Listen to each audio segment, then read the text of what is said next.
ಒಂದು ದೊಡ್ಡ ಕಂಪನಿ, ಸಾವಿರಾರು ಕೆಲಸಗಾರರು. ಆದರೆ ಆ ದಿನ ಟಾಯ್ಲೆಟ್ ಒಳಗೆ ಏನಾಯಿತು ಗೊತ್ತಾದಾಗ ಎಲ್ಲರಿಗೂ ಶಾಕ್ ಆಯಿತು.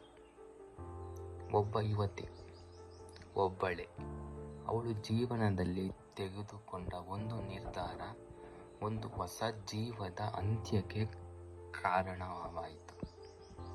ಇದು ಕಥೆಯಲ್ಲ, ಇದು ನಿಜ.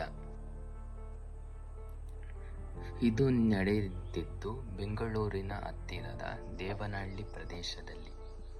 ಅಲ್ಲಿ ಇರುವ ದೊಡ್ಡ ಎಲೆಕ್ಟ್ರಾನಿಕ್ ಕಂಪನಿ ಫಾಕ್ಸ್ಕಾನ್ ಫ್ಯಾಕ್ಟರಿಯಲ್ಲಿ ಪ್ರತಿದಿನ ಸಾವಿರಾರು ಜನ ಕೆಲಸಕ್ಕೆ ಬರುತ್ತಾರೆ.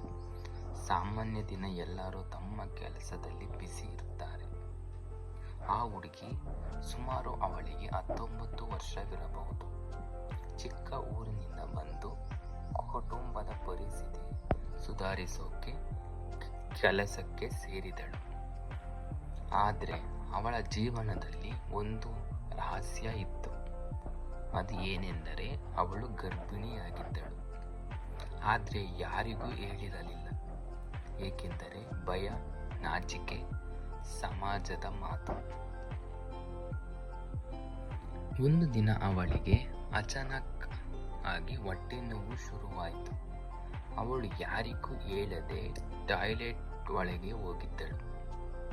ಅಲ್ಲಿ ಏನಾಯಿತು ಗೊತ್ತಾ? ಅವಳು ಒಬ್ಬಳೇ ಮಗುವಿಗೆ ಜನ್ಮ ನೀಡಿದಳು. ಒಬ್ಬರೂ ಸಹಾಯವಿಲ್ಲ, ಆದರೆ ಭಯ ಮಾತ್ರ ಇತ್ತು ಅವಳಿಗೆ. ಆ ಕ್ಷಣದಲ್ಲಿ ಅವಳು ಏನು ಮಾಡಬೇಕು ಅಂತ ಗೊತ್ತಾಗಲಿಲ್ಲ. ಭಯದಿಂದ ತಪ್ಪಾದ ನಿರ್ಧಾರ ತೆಗೆದುಕೊಂಡಿದ್ದಳು. ಆಗ ತಾನೇ ಹುಟ್ಟಿದ್ದ ಮಗುವನ್ನು ಅವಳು ಸಾಯಿಸಿದಳು. ಅದನ್ನು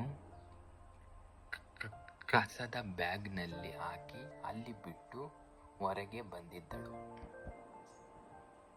ಸ್ವಲ್ಪ ಸಮಯದ ನಂತರ ಇನ್ನೊಬ್ಬ ಕೆಲಸ ಮಾಡುವವಳು ಟಾಯ್ಲೆಟ್ಗೆ ಹೋದಾಗ ಆ ದೃಶ್ಯ ನೋಡಿ ಬೆಚ್ಚಿ ಬಿದ್ದಳು.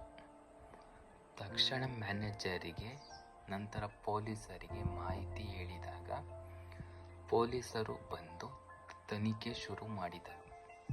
CCTV ಮೂಲಕ ಆ ಹುಡುಗಿಯನ್ನು ಗುರುತಿಸಿದರು ಮತ್ತು ಅವಳನ್ನು ಬಂಧಿಸಿದರು. ಒಂದು ತಪ್ಪು ನಿರ್ಧಾರ ಒಂದು ಜೀವವನ್ನೇ ಕಳೆದು ಹೋಯಿತು. ಆದರೆ ಪ್ರಶ್ನೆ ಏನು ಅಂದರೆ, ಇದು ಅವಳ ತಪ್ಪ ಅಥವಾ ಸಮಾಜದ ಒತ್ತಡವ? ನಾವು ಯಾರನ್ನಾದರೂ ಜಡ್ಜ್ ಮಾಡುವ ಮುಂಚೆ ಅವರ ಪರಿಸ್ಥಿತಿ ಅರ್ಥ ಮಾಡ್ಕೊಬೇಕು. ಇಂಥ ಪರಿಸ್ಥಿತಿ ಯಾರಿಗೂ ಬರಬಾರದು.